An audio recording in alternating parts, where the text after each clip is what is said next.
Hello there, and welcome to my channel, Novice Modelling in a Midlife Crisis. My name is Andy, and today we're going to do a What's in the Box kit review on my IBG models, kit number 35017 in the 135 scale, which is this Bedford QLR wireless truck.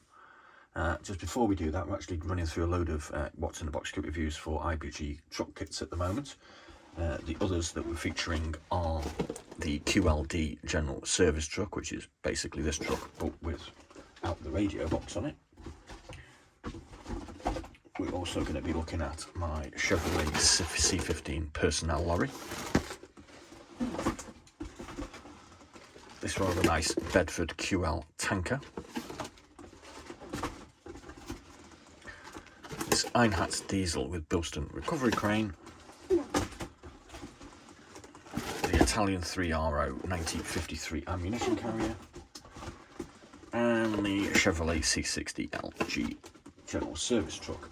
So let's get on with this. There isn't any particular historical or factual details with the instructions, so we're just going to go straight into the instructions and then we'll have a look at the parts. So IBG models do provide a rather comprehensive and very well thought out, I think, instruction booklet. First off, we get some sprue diagrams to show us what we're supposed to have and where they are located. We get 4 pages of that, and then we move on to some 3D window steps. There's a lot of steps, but they're, in my opinion, quite easy to follow. So first off, step 1, we're going to be looking at our six wheels that we're going to build up. Then we're going to do the radiator in step 2. Step 3 is going to be the bumper. Step 4, we're going to put this little piece onto the roof of the truck, which has a little sunroof, you could say, for popping out with a Tommy gun.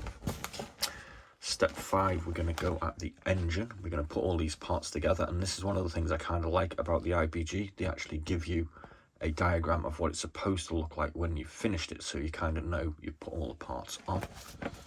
Step 6, we're going to put some more parts on the engine, including a fan belt and fan. Step 5, I think this is going to be the transmission going onto the engine at the back.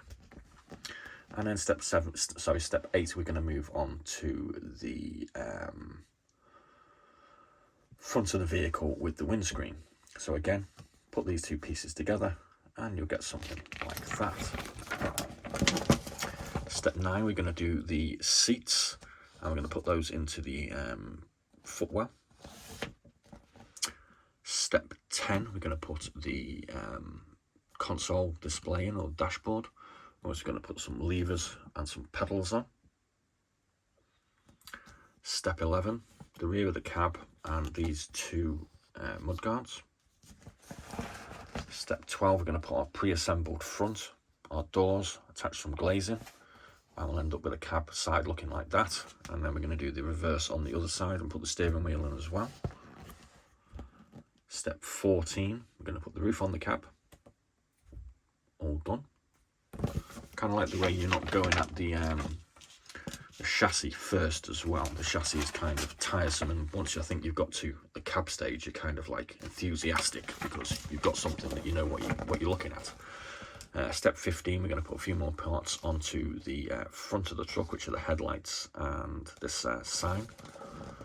Step 16, we're going to be looking at the steering mechanism and the hubs. A lot of parts to put together in sequence, and you'll end up with that. And then we've got the rear one. And we've got this piece here, which is going to be our carrying part for our spare wheel, which you can see here. Sorry, you can see there. And we're going to put the spare wheel and the petrol drum on it. And then we're going to move on to the chassis, which is kind of tiresome. 2 side parts and a load of parts to go in the middle. Suspension springs in step 21. Drive shafts and wheels on. All going on like that, drive shaft in. Then we've got our exhaust going in with our pre-built engine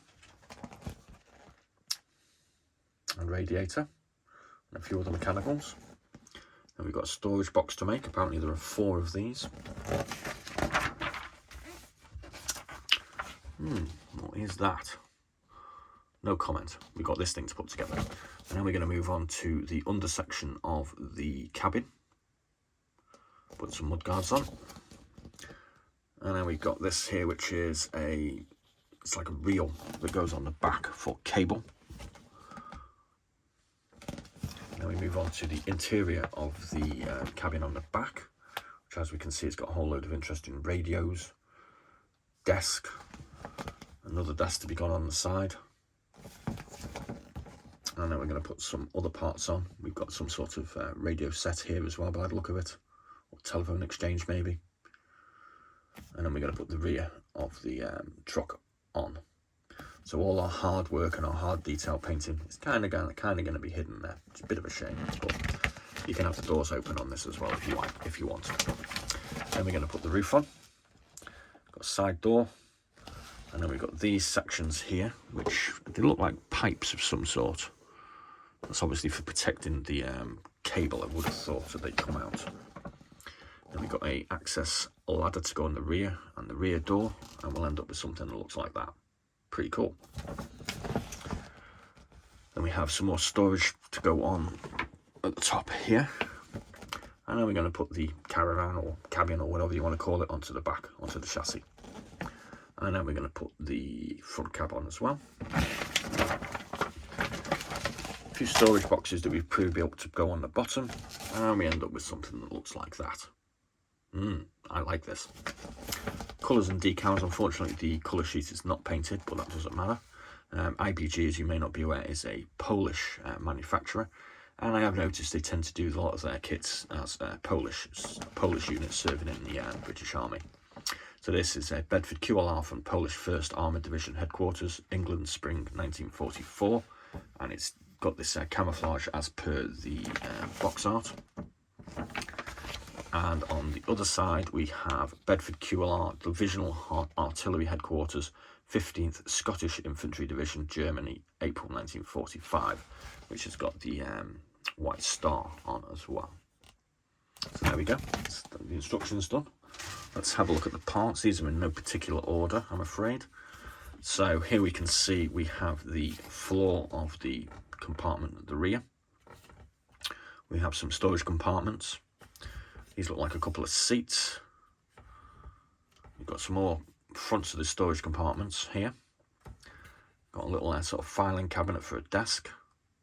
I think these are either storage compartments or parts of the interior. This is the roof of the vehicle. It's got some nice ribbing on. You can see some nice detail there with sort of rivet marks. These are these cables that go on the rear, and they're spools, I suppose they are. Got a couple of sort of hanging brackets. These are probably going to be parts of containers or the storage for the inside, and a whole load of other sort of brackets and what have you. That's our first one done. Second one, we have the floor of the cabin, of the front cab. Here we have the front. There is no photo etch for this, so this is just a standard sort of black moulded grille. And then we have the rear of the cab. A couple of doors. Nice detail. Going to put some handles on these, I would have thought. We have two options on the roof. We have a standard roof, which is here. Got a couple of mudguards. I think these are going to be the front ones. Got our suspension springs, drive shafts, etc. Not too sure what that is. Or that. And this is the other roof section that we can add with the sunroof, I suppose you could call it. Got a whole load of other mechanical parts here. Various parts of the running gear. That's going to be the exhaust. A couple of levers here, so that's going to be the sort of handbrake. And there we go. Next part, we have wheels. We have Avon branding on the wheels, which is quite nice. Got some nice detail in the hubs. We move down, thinking that one's a spare. Here we have the petrol compartment, steering wheel, dashboard, possibly parts of the seats. I think this is going to be the engine here, radiator, whole load of wheel hubs, all nicely detailed, no flash, no broken parts, whole load of other mechanical parts, parts of the chassis frame, got the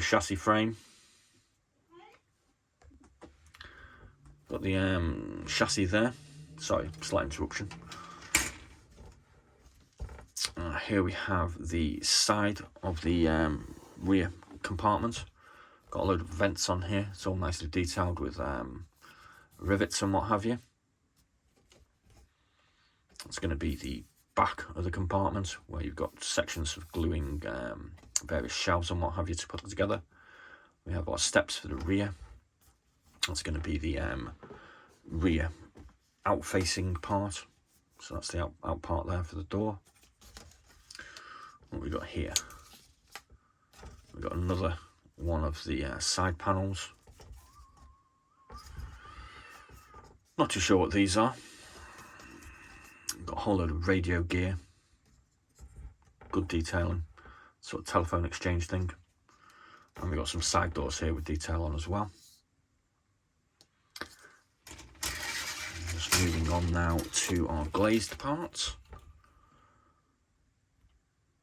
Front, sides and rears. And our decals. So as we already know, we get two decal options, Polish and a Scottish regiment, Scottish division in the British Army. So there we go. That's all quite nice. I think it's quite a nice kit. It's obviously quite complicated, a little bit too much for me, myself as a self-proclaimed novice at the moment. But we'll be moving on to these more complicated IBG mini art kits in good time, I hope. So please do have a look at the other what's in the box kit reviews that we've actually uploaded over the past few days. This technically is a repeat of one that I did, I think, in March. Kind of hoping that I'm getting a little bit better at them. So it seemed logical to do all these IBG kits together. Cost-wise, I think you can pick these off eBay brand new for sort of £30-ish. So they're not cheap, but they're not really particularly expensive either. And I think it will build up into a really nice kit in the hands of someone that is semi-competent, that is. Anyway, thanks for watching. Please do like and subscribe. And as always, be seeing you.